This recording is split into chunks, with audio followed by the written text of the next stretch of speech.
ಪ್ರಸಾದ ಮುದುಕರಿಗೆ 2 ಹೊತ್ತು ಅನ್ನ ಪ್ರಸಾದ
ಬೆಳೆಯಬೇಕು ಭಕ್ತರಿಗೆ ಪ್ರಸಾದವನ್ನು ನೀನು ಮಾಡಿ ನೀಡಬೇಕು. ಜಗದೊಡೆಯನಾದ ಪರಮಾತ್ಮ ನಂದೀಶ್ವರಿಯ ಆಶೀರ್ವಾದವನ್ನು ಮಾಡಿದರು.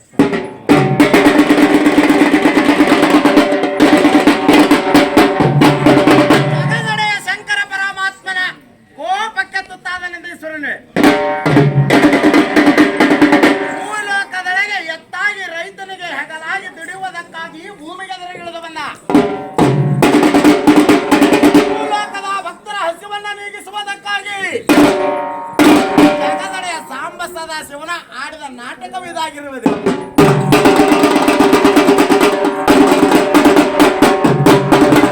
ಭೂಲೋಕದೊಳಗೆ ಜಾಲಾಸುರನೆಂಬ ರಕ್ಕಸನು ಅಟ್ಟಹಾಸದಿಂದ ಸೃಷ್ಟಿಯನ್ನಾಡುತ್ತಾ ಕಟ್ಟ ನಟ್ಟಗಳನ್ನು ಬಾಧೆಯನ್ನು ಕೊಡುತ್ತಿರುವ ಕಾಲಕ್ಕೆ ಜಾಲಾಸುರನ ಬಾಧೆಯನ್ನು ತಾಳಲಾರದೆ ಸರ್ವರ ಒಡಗೂಡಿಕೊಂಡು ಮುಕ್ಕಣ್ಣ ಮಹಾದೇವನನ್ನ ಪ್ರಾರ್ಥಿಸಿದ ಕಾಲಕ್ಕೆ ಜಗದೊಡೆಯ ಸಾಂಬ ಸದಾಶಿವನು ತ್ರಿಶೂಲಧಾರಿಯಾಗಿ ಅವತರಿಸಿ ಬಂದು ಜಾಲಾಸುರನೆಂಬ ರಕ್ಕಸನನ್ನೇ ಸಂಹರಿಸಿದ. ಜಾಲಾಸುರನ ಮಡದಿಯಾಗಿರುವಂತ ಜ್ವಾಲಾಂಬೆಯು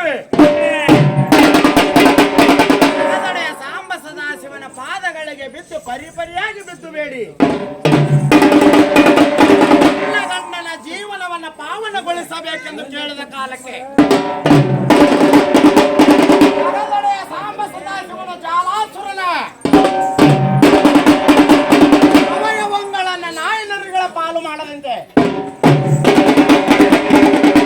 ವಿಶ್ವ ಎಂದರೆ ಜಗತ್ತು, ಕರ್ಮ ಎಂದರೆ ಕೆಲಸ, ನಿರ್ಮಾಣ ಮಾಡುವ ಕಾರ್ಯವನ್ನು ಪಡೆದಿರುವಂತ ವಿರಾಟ ವಿಶ್ವಕರ್ಮನನ್ನು ಕರೆದು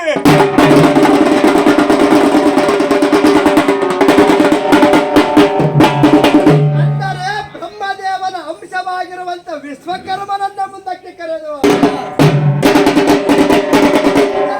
ಜಾಲಾಸುರನ ಅವಯವಗಳಿಂದ ಜಾಲಾಸುರ ಅವಯವಂಗಳಿಂದ ಭೂಲೋಕದೊಳಗೆ ರೈತನಿಗೆ ಭೂಮಿಯನ್ನು ಉತ್ತಲು ಬಿತ್ತಲು ಬೆಳೆಯಲು ಬೇಕಾಗಿರುವಂತ ನಗ ಕೂರಿಗೆ ಕುಂಟೆಗಳನ್ನ ವೇಗನೆಗಳನ್ನೇ ಸೃಷ್ಟಿ ಮಾಡುವುದಕ್ಕಾಗಿ ವಿಶ್ವಕರ್ಮನಿಗೆ ಜಾಲಾಸುರ ಅವಯವಗಳನ್ನು ನೀಡಿದ. ಜಾಲಾಸುರನ ಅವಯವಗಳಿಂದ ಇಂತಿರ್ಪ ಗಳೆಯ ಸಾಮಾನುಗಳು ಉತ್ಪತ್ತಿಯಾದವು. ಜಗದೊಡೆಯ ಸಾಂಬ ಸದಾಶಿವನು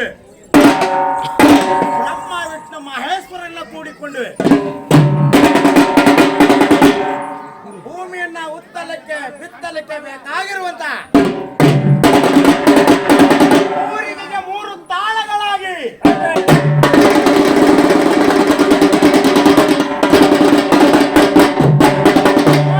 ಊರಿಗೆ 3 ತಾಳಗಳನ್ನೇ ಹಾಕುವರೆ.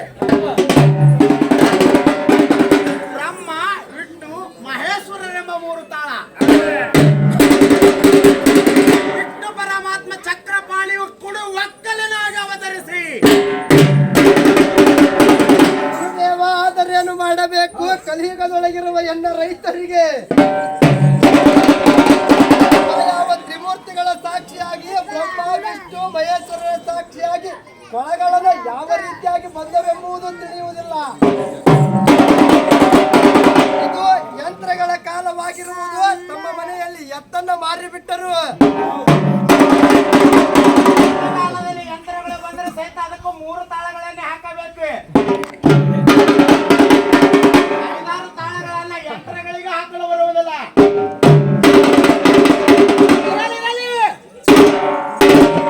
ಈಗಿನ ಕೆಲವುಗಳ ನಮ್ಮಯ ರೈತ ಬಾಂಧವರು ಈ ನೇರಳೆಯ ಕಂಬವನ್ನು ಹಾಕಿದ್ದಾರೆ. ನಮ್ಮ ಹಿರಿಯರು ಜಾಲಾಸುರದಿಂದ ಉತ್ಪತ್ತಿಯಾದ ಜಾರೆಯ ಗಿಡದ ಪಟ್ಟಿಯನ್ನೇ ನೇಗಿಲಿಗೆ ಕಟ್ಟುತ್ತಿದ್ದರು. ಬಹಳಷ್ಟು ದಿನಗಳ ಕಾಲ ಬಾಳಿಕೆ ಬರುತ್ತಿತ್ತು ಎಂಬುದಕ್ಕಾಗಿ ಜಾಲಿಯ ಗಿಡದಿಂದಲೇ ನೇಗಿಲಿಗೆ ರಂಟಿನ ಮೂಡಲಿಕ್ಕೆ ಕೋಲನ್ನು ಹಾಕುತ್ತಿದ್ದರು. ಇದೇ ರೀತಿಯಾಗಿ ಬಸವಣ್ಣನ ಭಕ್ತರ ಮನೆಯಲ್ಲಿ ನಂದೀಶ್ವರನಾಗಿ ಅವತರಿಸಿ ಬಂದ ಕಾಲದಲ್ಲಿ ನಂದೀಶ್ವರನೇ ಸಾಕ್ಷಾತ್ ಪರಶಿವನ ಅವತಾರ. ನಂದಿ ಎಂದರೆ ದ್ವಿತೀಯ ಶಂಭು ಎಂದು ತಿಳಿಯಬೇಕು.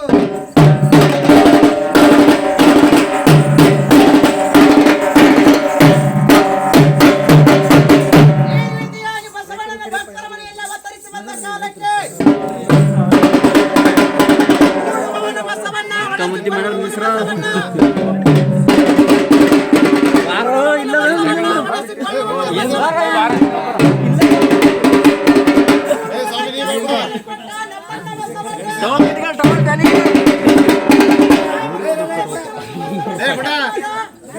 ಬಸವಣ್ಣನ ಪ್ರಸಾದ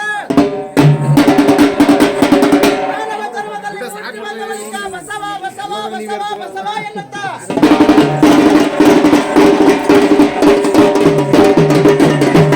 ಬಸವ ಬಸವ ಎನ್ನುತ್ತ ಬಸವಣ್ಣನನ್ನು ಹೊತ್ತುಕೊಂಡು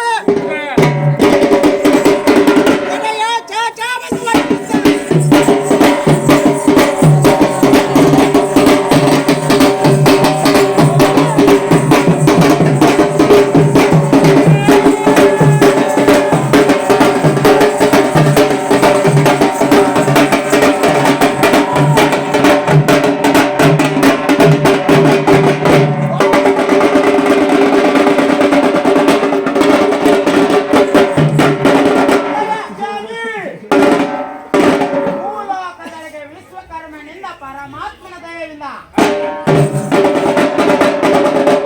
ಶ್ರೀಮನ್ನಾರಾಯಣನು ಒಕ್ಕಲಿಗನಾಗಿ ಅವತರಿಸಿ ಸಾಂಬ ಸದಾಶಿವನ ವಾಹನ ಆಗಿರುವಂತ ನಂದೀಶ್ವರರು ಹೆಗಲಿಗೆ ಹೆಗಲಾಗಿ ದುಡಿಯುವಂತ ಎತ್ತಾಗಿ ಸತ್ತಾಗಿ ಭೂಲೋಕದ ರೈತರ ಮಕ್ಕಳ ಮನೆಯ ಮಗನಾಗಿ ಹೆಗಲಿಗೆ ಹೆಗಲಾದ ನಮ್ಮ ಬಸವ ಪ್ರಪ್ರಥಮವಾಗಿ ಉತ್ತಿ ಬಿತ್ತಿ ಬೆಳೆಯುವುದಕ್ಕಾಗಿ ನಾವಿಕ ಬಲದಿಂದ ನೀಲ ವರ್ಣದ ಬೀಜ ಹತ್ತಿ ಕಾಲದ ಬೀಜನ್ನ ನೀಲ ವರ್ಣದ ಬೀಜ ಅರ್ಥಾತ್ ಹತ್ತಿ ಕಾಲದ ಬೀಜ ಭೂಮಿಯ ಮೇಲೆ ಮೊಟ್ಟ ಮೊದಲ ಬಾರಿಗೆ ಪರಮಾತ್ಮನ ಬಿತ್ತಿದ.